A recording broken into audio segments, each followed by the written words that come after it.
Bonjour jeunesse de Gomaville, j'espère que vous allez bien, vous me connaissez, c'est votre humble fidèle servante Annette Vivouya. Je sais que vous avez été nombreux à vous demander vice, vertu, vous avez vu ça partout sur nos réseaux sociaux. Alors maintenant nous allons le vérifier si vous avez bien reçu le message derrière le thème qui a été proposé. Allons-y!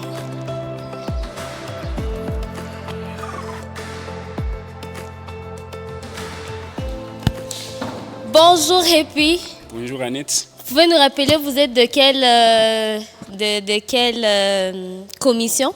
Eh bien, moi, je suis ami de la propriété. Bon, j'espère que vous avez vu partout vice, vertu, vice, vertu. Alors, pour toi, les vices, c'est quoi? Bon, pour moi, les vices, ce sont les bonnes manières que je devrais appliquer dans ma vie pour aller de l'avant, quoi. Ok, si les vices sont les bonnes manières, alors les vertus? Maman. Bon, je pense qu'il voulait dire le contraire, alors on va continuer à se balader. À tout à l'heure. Je me retrouve avec... Elda Katungu, nous sommes de la commission Amis de la propriété. D'accord, vous avez vu partout vice, vertu, vice, vertu. Bon, selon vous, vice, vertu, qu'est-ce que ça veut dire? Vice, c'est quoi? Ou vertu, c'est quoi? Selon ce que vous voulez. Franchement, je compte venir participer au culte de jeunes pour être surprise. Ok, voilà une qui aime la surprise, comme moi, bien sûr. À tout à l'heure. Vous avez vu partout vice, vertu. C'est quoi vice? C'est quoi vertu? Bon, vous pouvez donner la réponse. Bon, moi je pense pas vice, je peux attendre une imperfection. Une vertu, c'est une valeur, une qualité. Ok, l'exemple d'un vice. L'ivrognerie peut-être, c'est... Très bien. La première bonne réponse depuis qu'on a commencé, je crois. Je crois. Félicitations. Sinon, bon week-end. Ciao. Voilà. Bonjour les filles. J'espère que vous allez bien. Vous êtes de quelle commission? Je suis de la commission de la chorale. Enchantée, mesdemoiselles. Sinon, vous avez vu partout affiché vice, vertu, vice, vertu. Vous pouvez me donner l'exemple d'un vice? Ok. L'exemple d'un vice, le banditisme. Moi, je peux dire l'alcoolisme. Alcoolisme, merci. J'espère qu'on va retrouver d'autres bonnes réponses. Merci beaucoup et bon week-end. Ciao. On continue notre visite.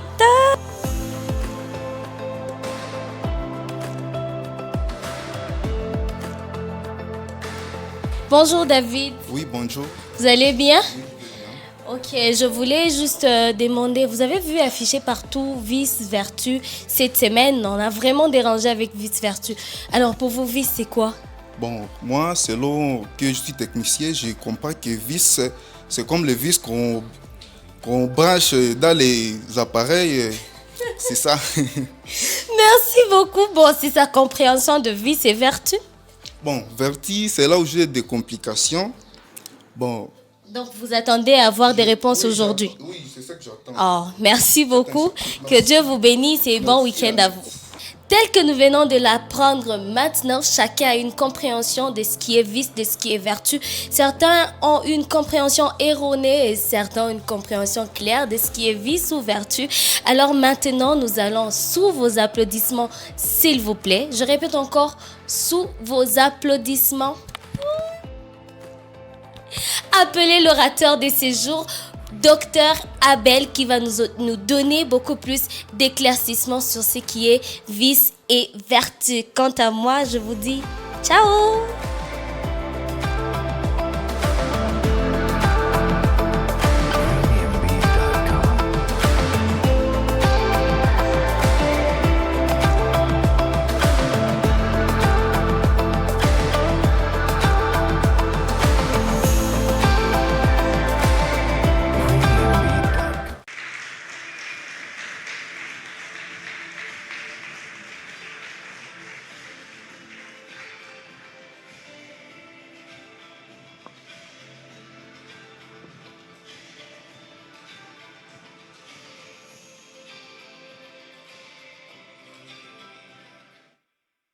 Gloire au Seigneur.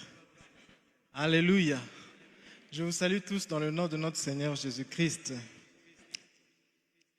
Je dois avouer que je suis vraiment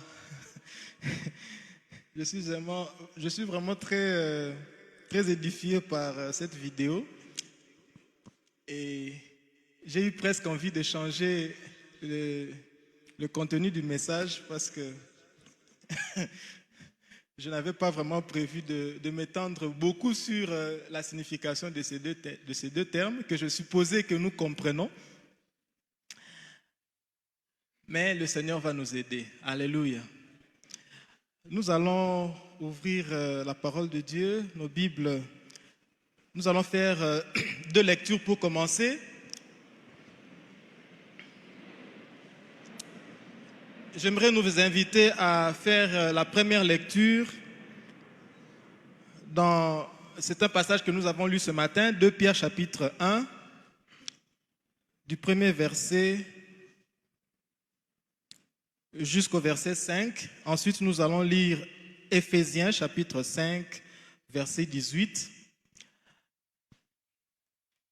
2 Pierre chapitre 1, je lis à partir du 3e verset. Sa divine puissance nous a donné tout ce qui contribue à la vie et à la piété, au moyen de la connaissance de celui qui nous a appelés par sa propre gloire et par sa vertu.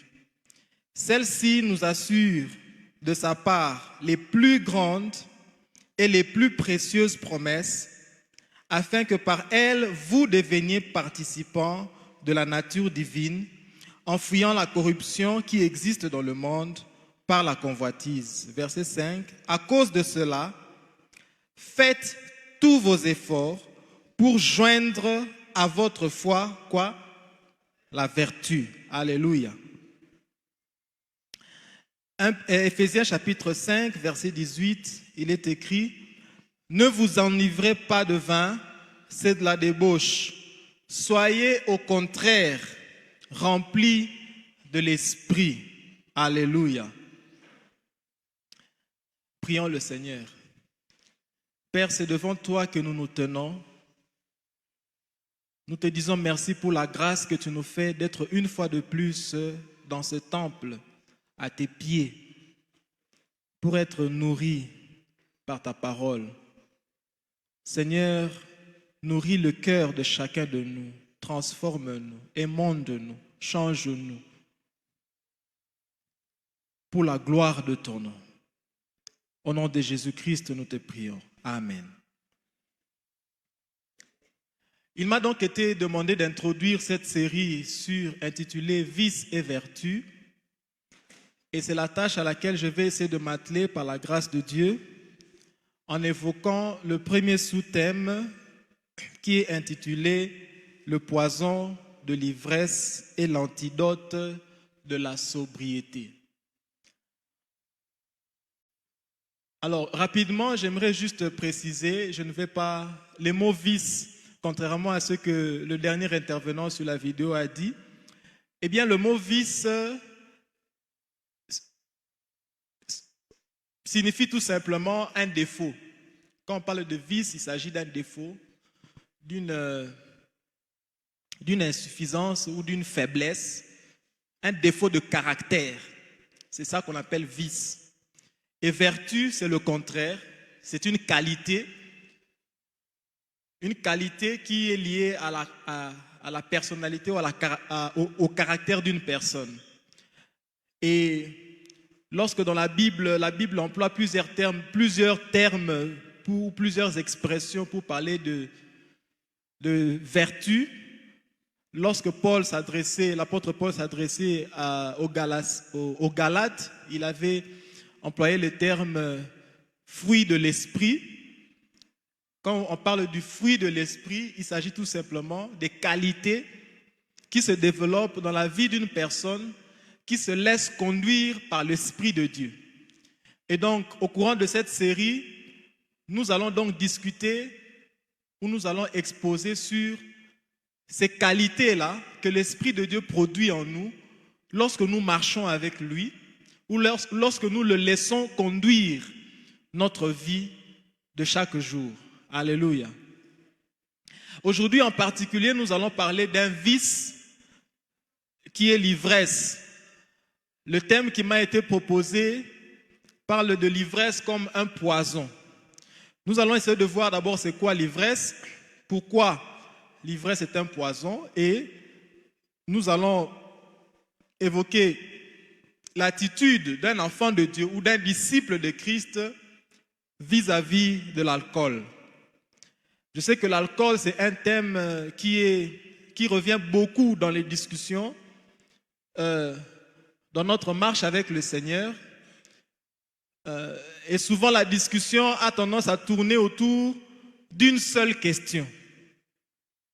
Est-ce que consommer de l'alcool est un péché?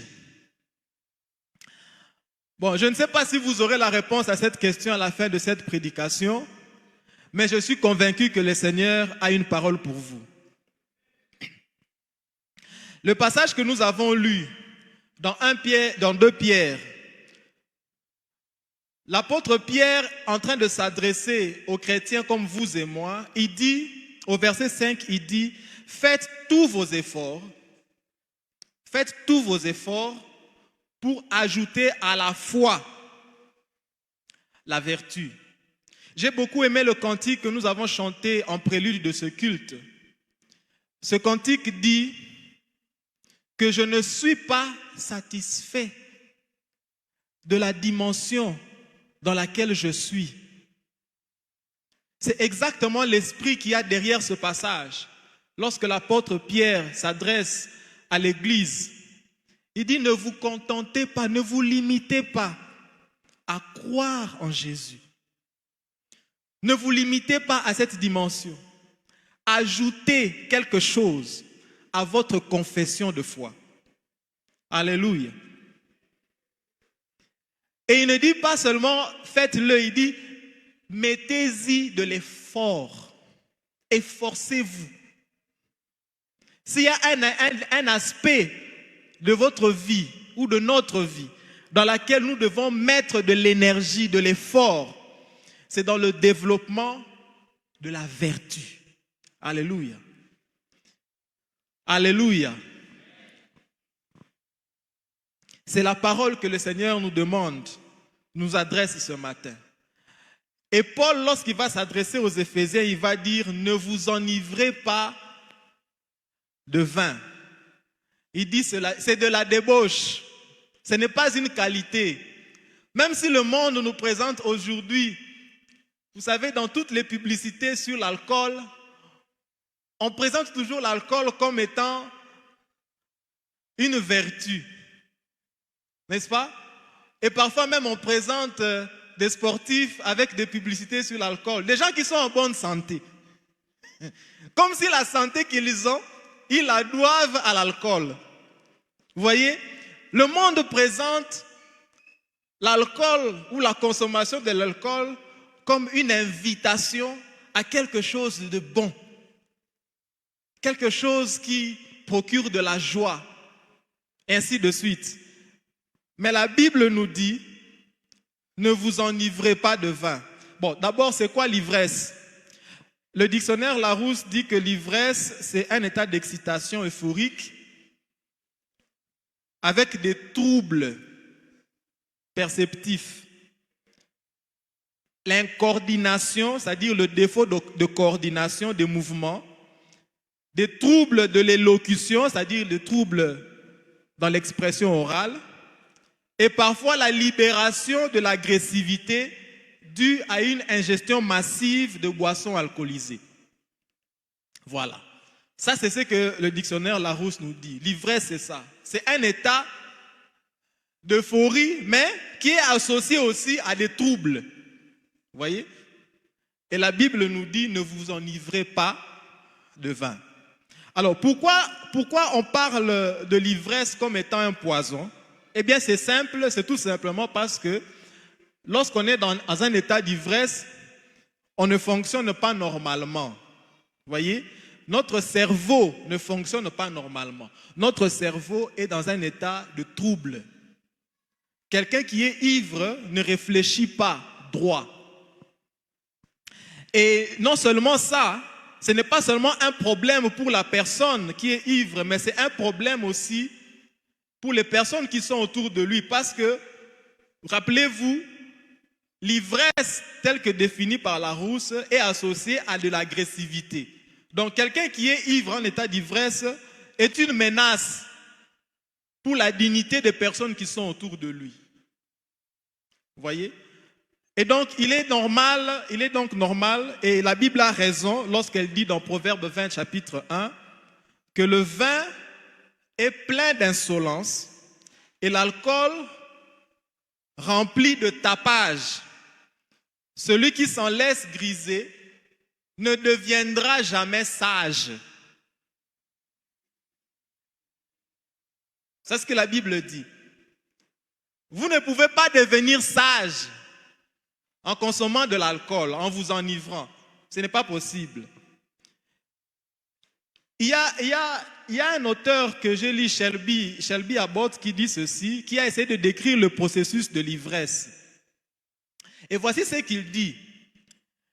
Lui décompose le processus de l'ivresse en 3 étapes. La première étape, c'est l'étape du choix. On choisit de consommer de l'alcool. On ne devient pas ivre par hasard. Ce n'est pas quelque chose qui vous arrive subitement. Vous vous réveillez et puis vous êtes ivre. Non. Vous opérez un choix. Vous savez, il y a des choses que nous commettons, il y a des situations dans lesquelles nous nous retrouvons sans qu'on s'en aperçoive dès le départ. Vous voyez, si par exemple, si vous êtes orgueilleux, vous pouvez ne pas en être conscient. Il faut que quelqu'un vous dise, vraiment, votre comportement dénote de l'orgueil. Si vous êtes avare, il est possible que vous ne puissiez pas en être conscient. Vous ne vous réveillez pas un moment où vous dites, bon, aujourd'hui, je vais devenir avare. Non. Il faut que quelqu'un vous le dise. Mais il y a des choses que nous pratiquons, il y a des choses que nous commettons. Nous opérons un choix. C'est le cas de l'ivresse. Celui qui s'enivre commence d'abord par opérer un choix de consommer de l'alcool. Et cette consommation l'amène à une seconde étape. C'est l'étape du contrôle. Voyez? Choix, ensuite contrôle. Au niveau du contrôle, vous perdez le contrôle de vos moyens psychologiques. Vous perdez le contrôle de vos mouvements. Vous laissez le contrôle de votre personne, de vos émotions, de vos mouvements. Vos émotions, vos mouvements sont désormais sous l'influence, sous le contrôle d'une substance, l'éthanol. OK? Et vient la troisième étape, qui est le changement. Voilà.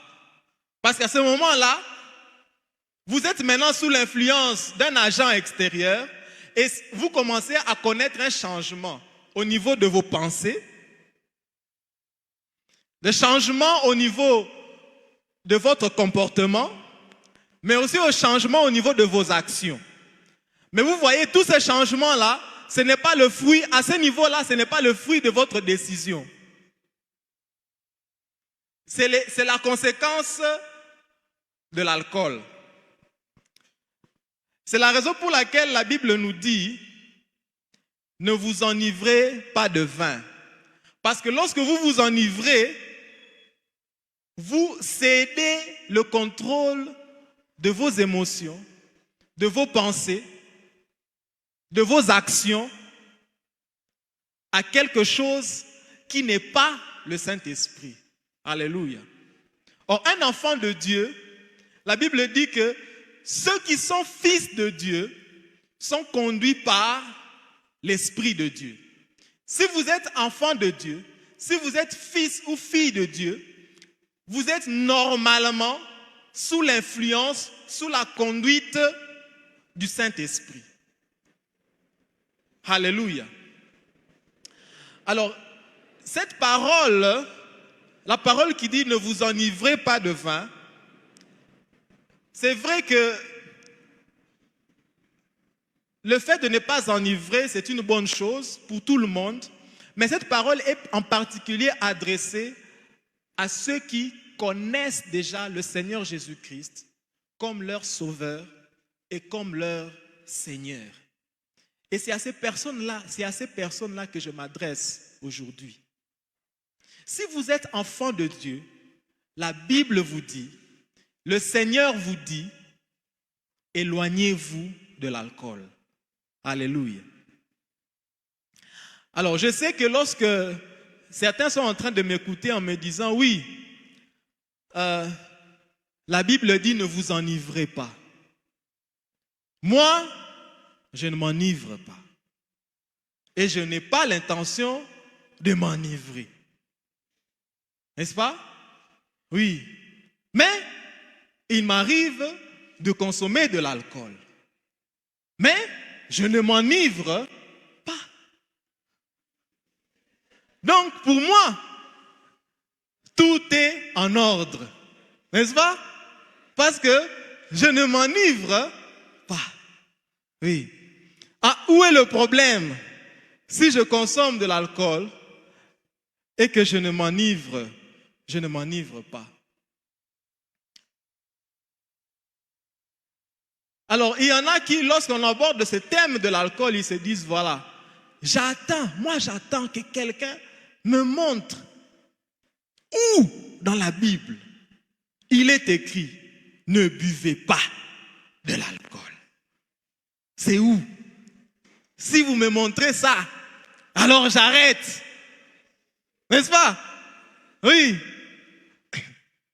Vous savez, si vous cherchez aussi dans la Bible, où est-ce qu'on a écrit ne consommez pas la cocaïne?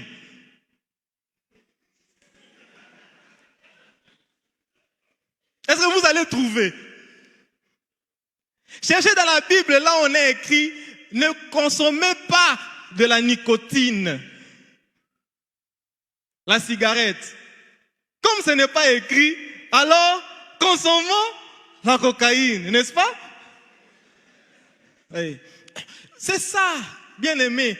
Les enfants de Dieu, beaucoup d'enfants de Dieu, ou beaucoup de ceux qui se proclament enfants de Dieu, ils commencent leur marche avec le Seigneur et ils veulent une liste. Ils veulent une liste. Une liste de ce qu'il faut faire et une liste de ce qu'il ne faut pas faire. Et ils pensent que c'est comme ça la vie chrétienne. Bien-aimés dans le Seigneur, ce n'est pas comme ça la vie chrétienne. Dans Romains 12, l'apôtre Paul nous dit ceci. Ne vous conformez pas au siècle présent, mais soyez transformés par le renouvellement de votre intelligence. Bien-aimés dans le Seigneur, l'Esprit de Dieu qui est en vous, l'Esprit de Dieu qui est en vous, son objectif ou son œuvre dans notre vie, ce n'est pas de nous dire voilà, hey, stop, fais ça, ne fais pas ça. Non. La volonté de Dieu pour vous et moi, c'est que notre manière de réfléchir change. Alléluia. Si vous avez un enfant, vous avez un enfant, quand vous élevez un enfant, la première chose que vous faites lorsque vous éduquez un enfant, vous lui donnez des règles. Ok? Le matin, fais ton lit, brosse les dents, ainsi de suite. Et vous allez commencer à le lui rappeler chaque fois. Mais à un certain âge, ce que vous vous attendez à c'est que cet enfant-là ne fasse pas son lit parce qu'on le lui a dit. Ce qu'on veut, c'est que cet enfant, quand il se réveille, que lui-même il sente au fond de lui qu'un lit qui n'est pas bien fait, ce n'est pas normal. Vous voulez que cet enfant réalise que je sens que mon haleine n'est pas bon. Je dois me brosser les dents. Vous voulez que cet enfant comprenne, en fait, les règles que vous lui donnez. Vous voulez que son intelligence change. C'est ça que Dieu veut, bien aimé, pour vous et moi. Dieu veut que notre mentalité soit différente de la mentalité du monde. Alléluia. Alors, qu'est-ce que cela veut dire en termes d'attitude, l'attitude que vous et moi, nous sommes appelés à adopter? Bien aimé, si nous sommes conduits par l'Esprit de Dieu, là, il y a une des choses qui va se produire en nous. Lisons ensemble Romains chapitre 8, verset 5. Dans la version français courant, il est dit ceci. Ceux qui vivent selon leur propre nature se préoccupent des désirs, de ses désirs. Mais ceux qui vivent selon l'Esprit Saint se préoccupent des désirs de l'Esprit. Alléluia. Celui qui marche selon l'Esprit Saint, il a des désirs. Il ne s'agit pas des règles ici. Il s'agit des désirs. Les choses dont vous avez envie. Alléluia. L'Esprit de Dieu, lorsqu'il vient en nous, lorsque l'Esprit de Dieu vient en nous, il ne se limite pas à nous interdire des choses. Non. Quand il vient en nous, il nous enlève la soif de faire des choses qui sont en inimitié avec Dieu. Alors, à celui qui se demande, est-ce que boire l'alcool, c'est un péché ou non? Si tu te poses cette question, c'est que tu as soif de l'alcool.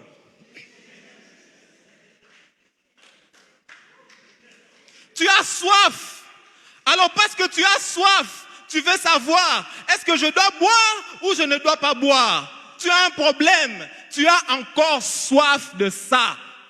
Mais si l'Esprit de Dieu est en toi, il va mettre en toi de nouvelles soifs, de nouveaux désirs. Les choses d'en haut, c'est ça que tu vas désirer. Tu ne vas pas avoir soif de l'alcool. Tu ne vas pas avoir soif de l'argent. Tu ne vas pas avoir soif du sexe. Tu auras soif des choses d'en haut. De quoi as-tu soif? C'est la question que je te pose aujourd'hui. Parce que si l'Esprit de Dieu est en toi, il te donnera la soif d'être comme Christ, de lui ressembler, de te soumettre à lui, de l'expérimenter. Et lorsque tu viendras au culte et on chante plus de toi, je ne suis pas satisfait. Ce dont j'ai soif, c'est plus de toi. Alléluia. C'est ça l'attitude du disciple. Bien-aimé dans le Seigneur, les questions que vous vous posez dans votre marche avec Dieu révèlent l'état auquel vous êtes arrivé. Moi, je suis enseignant. Je reconnais un bon étudiant par la qualité de ses questions.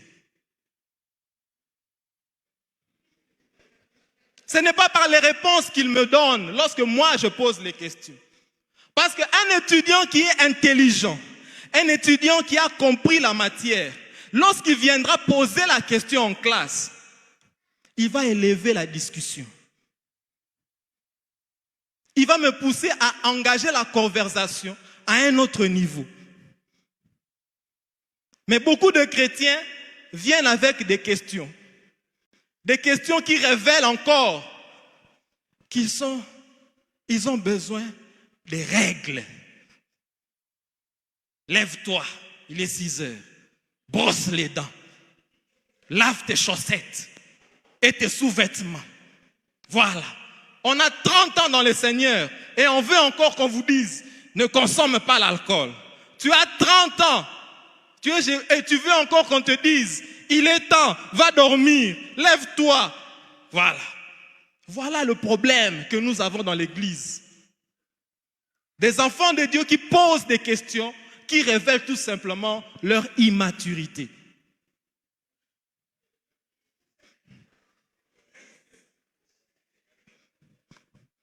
L'attitude du disciple de Jésus-Christ, il a soif des choses d'en haut. Est-ce que vous ne trouvez pas ça bizarre que vous soyez dans le cercle parmi les chrétiens? C'est difficile que vous engagez des discussions sur des choses qui vous édifient dans la foi. Ce n'est pas normal. Ce n'est pas normal, bien-aimé dans le Seigneur. Deuxième attitude vis-à-vis de l'alcool pour un disciple de Christ. Nous l'avons dans 1 Corinthiens chapitre 6, verset 12. L'apôtre Paul dit ceci. Vous allez jusqu'à dire, tout m'est permis. Tout m'est permis. Est-ce que c'est interdit? Ce n'est pas interdit, donc c'est permis. C'est ça votre problème. Vous allez jusqu'à dire, tout m'est permis. Et vous vous arrêtez là. La Bible dit, cependant, tout ne vous est pas bon. Il ne s'agit pas de ce qui est interdit. Non, ce qui est interdit n'est pas bon. Parmi ce qui est permis, il y a aussi ce qui n'est pas bon pour vous.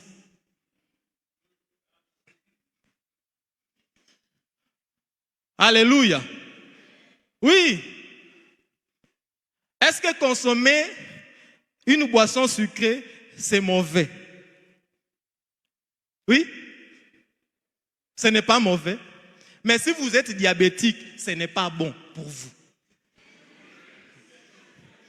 Voilà. Un enfant de Dieu ne se pose pas la question, ah voilà, comme c'est permis, bon voilà. Non, il ne se pose pas la question, est-ce que c'est permis? Un enfant de Dieu qui grandit dans la foi se pose la question, est-ce que c'est utile? En quoi ça va m'aider? En quoi ça va vous aider? J'ai déménagé de l'étranger, je vais rentrer avec ma famille ici en RDC après, à la fin de mes études. Après avoir vécu pendant 7 ans, on avait acheté beaucoup de choses. Des électroménagers, des lits, ainsi de suite, des vêtements contre l'hiver, ainsi de suite. Lorsqu'il fallait rentrer, je suis sûr que ce n'est pas interdit d'embarquer. Ce n'était pas interdit que j'embarque mon four à micro-ondes. Ce n'était pas interdit. J'aurais pu venir avec mon manteau d'hiver. Ce n'était pas interdit. Mais est-ce que c'est utile quand je rentre en RDC, que je rentre avec un manteau d'hiver? Même si c'est permis. Même si c'est permis. Mais ce n'est pas utile par rapport à ma destination. Enfant de Dieu, est-ce que tu sais où tu vas? Est-ce que tu sais où tu vas? Parce que si tu ne sais pas où tu vas, tu ne sauras pas quoi emporter. Recherchons ce qui est utile par rapport à notre voyage sur cette terre. Où est-ce que le Seigneur te conduit? Où est-ce que le Seigneur te conduit? Est-ce que ce que tu emmènes avec toi, est-ce que ça va t'aider? Est-ce que ça va t'aider? Alléluia. Je ne sais pas si je m'adresse à quelqu'un aujourd'hui. Ce que nous voulons, c'est nous aider à nous poser des questions intelligentes, matures. Parce que Dieu ne veut pas que nous restions des enfants. Quelle attitude vis-à-vis de l'alcool? Un disciple de Jésus, c'est aussi que ce qu'il mange, ce qu'il boit, ce n'est pas seulement pour lui-même, parce qu'il sait qu'il est leader. Il a de l'influence autour de lui. C'est pourquoi l'apôtre Paul dit, Romains chapitre 14, verset 21, ce qui est bien, c'est de s'abstenir de viande. La viande n'est pas un problème. Mais il dit c'est bien de s'en abstenir. S'abstenir de viande, de vin, bref, de quoi? Tout ce qui peut entraîner, pas ta chute à toi, non, la chute de quelqu'un d'autre. Alléluia. Parce qu'à partir de ce que tu fais, il y a quelqu'un qui est en train de te regarder. Et en fonction de ton comportement, lui, il prend des décisions. Mais tu n'as aucun contrôle sur la qualité des décisions que les gens prennent en vous observant. Un leader ne fait pas les choses juste pour lui-même. Il fait les choses parce qu'il sait que derrière lui, il y a beaucoup de gens.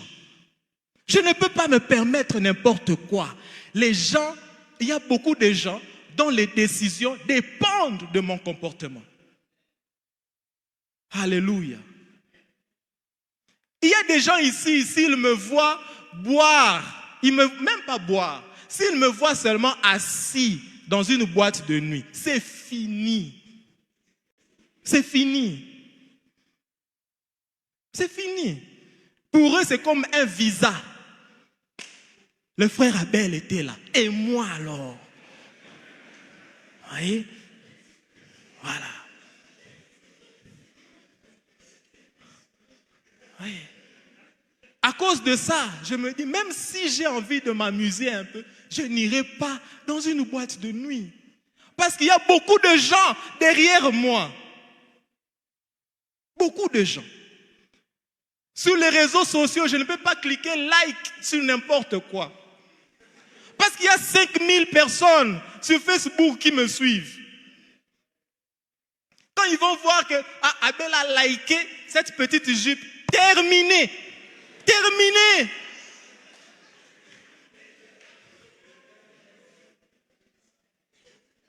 Nous sommes appelés à être des leaders. Si tu ne sais pas, sache que pour Dieu, quand tu as reçu le Seigneur Jésus-Christ comme Sauveur et Seigneur, Dieu compte sur toi. Dieu compte sur toi pour attirer des gens dans ta famille. Dieu compte sur toi. Dans ta classe, dans ton quartier, dans ton lieu de travail, il compte sur toi. Fais attention à la manière dont tu manges, la manière dont tu bois. Alléluia. Parce qu'il ne s'agit pas de toi seulement. Quelle attitude le disciple doit adopter? Un disciple, vis-à-vis de l'alcool, il se méfie de sa propre capacité à vaincre la ruse du diable. Il se méfie. Ah, je vais boire, mais je sais là où je vais m'arrêter. La Bible dit, tu es imbécile. Proverbe chapitre 12, verset 15. L'imbécile estime toujours qu'il agit correctement. Le sage, lui, il accepte les conseils.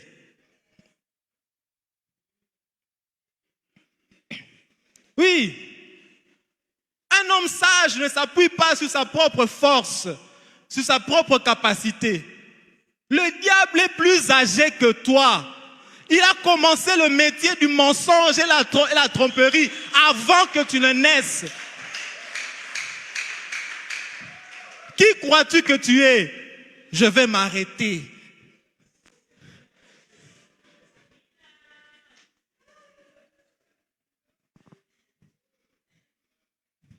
Enfin, un enfant de Dieu, un disciple de Dieu, vis-à-vis de l'alcool, il comprend, il a compris que c'est quoi son appel. Et il est fier d'être différent. Voyez? Parce que beaucoup sont dans l'alcool, pas parce qu'ils croient que l'alcool c'est bon, dans la langue là, non. Parce qu'ils ont le sentiment qu'en buvant l'alcool, ils se sentent, moi aussi je suis un homme. N'est-ce pas? Oui. Oui. Donc ils sont des gens qui ont un problème de crise d'identité sociale. Or, un enfant de Dieu qui est né de nouveau, racheté par le sang de l'agneau, le prix le plus élevé, il n'a pas de crise d'identité. Il sait qui il est. il sait à quoi il est appelé. Et si personne autour de lui ne lui ressemble, il est tranquille.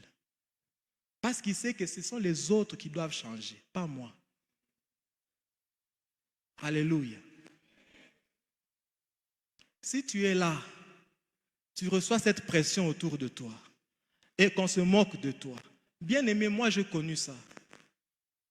Le jour de mon mariage, le jour où je devais emmener la dot. On devait emmener la dot dans la famille de celle qui est devenue mon épouse. J'étais assis au milieu des hommes, entre guillemets. Et on a servi la boisson. Il n'y avait que la bière et la bière. Et on m'a demandé, qu'est-ce que tu bois? J'ai dit, sur la table, il n'y a pas mon goût. J'ai demandé une boisson sucrée. Tout le monde a ri. Oui. Ils ont tous ri. Et en riant, le message, c'était voilà ce monsieur. Il veut aller se marier, mais il n'est pas encore un homme. Oui. Bien-aimés dans le Seigneur, au moment où je vous parle, certaines choses, c'est seulement une question de temps. Ne soyez pas pressés de convaincre les gens que vous êtes sages. Laissez parfois les gens débattre. Laissez-les. Ils ont raison. Ok, vous avez raison. Continuez. Le temps révélera qui est sage. Alléluia. Lorsqu'un pilote entre dans l'avion, je vais terminer par là. Certains d'entre vous qui ont déjà pris l'avion, ils savent. Lorsque vous embarquez dans l'avion, vous embarquez tous, n'est-ce pas? Mais vous n'êtes pas mélangés dedans.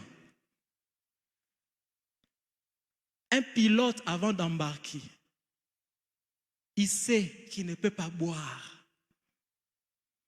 Dans l'avion, on sert tout. Jus, de l'eau, du vin, la bière, mais on ne sert pas l'alcool au pilote. Alléluia. Pourquoi? Oui? Oui? Pourquoi on ne sert pas l'alcool au pilote? Pourquoi le pilote ne demande pas l'alcool? Il sait qui il est. Il sait, je suis de service. Je ne peux pas prendre l'alcool. Un enfant de Dieu est de service 24 heures sur 24. 7 jours sur 7. Il n'y a pas de congé pour la vie chrétienne. Même le 1er avril n'est pas une pause. Le 1er avril n'est pas une pause. Parce que si pour vous le 1er avril est une pause, ça veut dire que vous avez encore soif du monde. Bien-aimé dans le Seigneur, dans la vie chrétienne dans laquelle tu es entré, pour Dieu, tu es assis avec lui dans le cockpit. Il y a une discipline dans le cockpit qu'on ne retrouve pas dans la masse derrière. C'est pourquoi dans l'Ancien Testament, ceux qui étaient consacrés, à ceux qui étaient consacrés, on interdisait, pas seulement on leur interdisait de consommer du vin, même leur mère qui les portait encore dans le ventre ne devait pas consommer l'alcool. Lisez l'histoire de Samson. Lisez l'histoire de Jean-Baptiste. Parce que Jean-Baptiste, c'est toujours l'Ancien Testament. N'est-ce pas? Oui. Un Naziréen, quelqu'un qui est consacré, devait rester loin de l'alcool. Pourquoi? Parce qu'il doit rester sobre. C'est quelqu'un qui est habité par l'Esprit de Dieu. C'est quelqu'un qui a un appel différent. Assumez votre différence. Votre différence n'est pas un problème. C'est une bénédiction. Et le temps révélera qui est sage. Est-ce que nous pouvons nous mettre debout? Quelqu'un peut m'aider à entonner cette chanson? Plus de toi.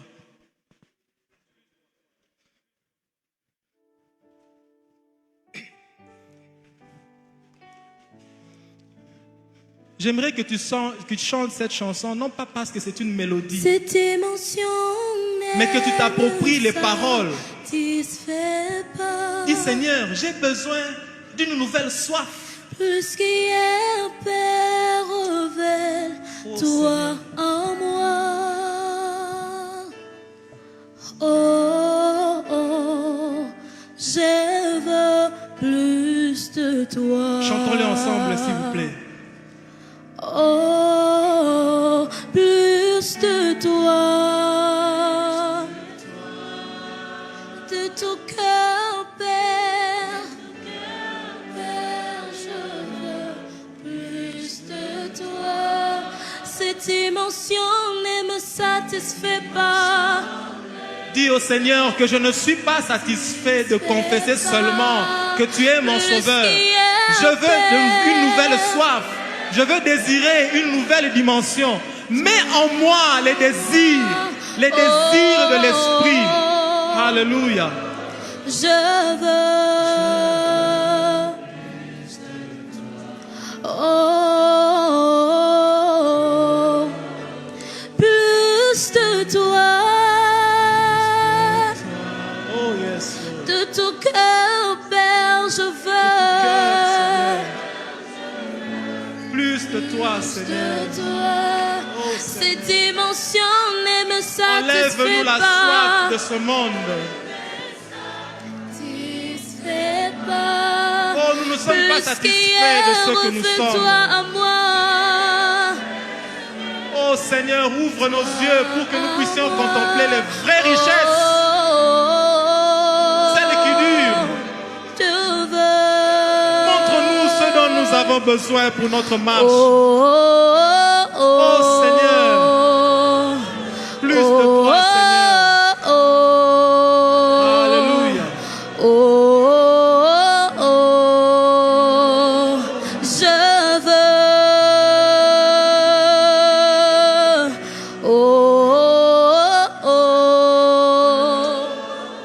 Alléluia. Béni soit ton nom éternel, notre Dieu.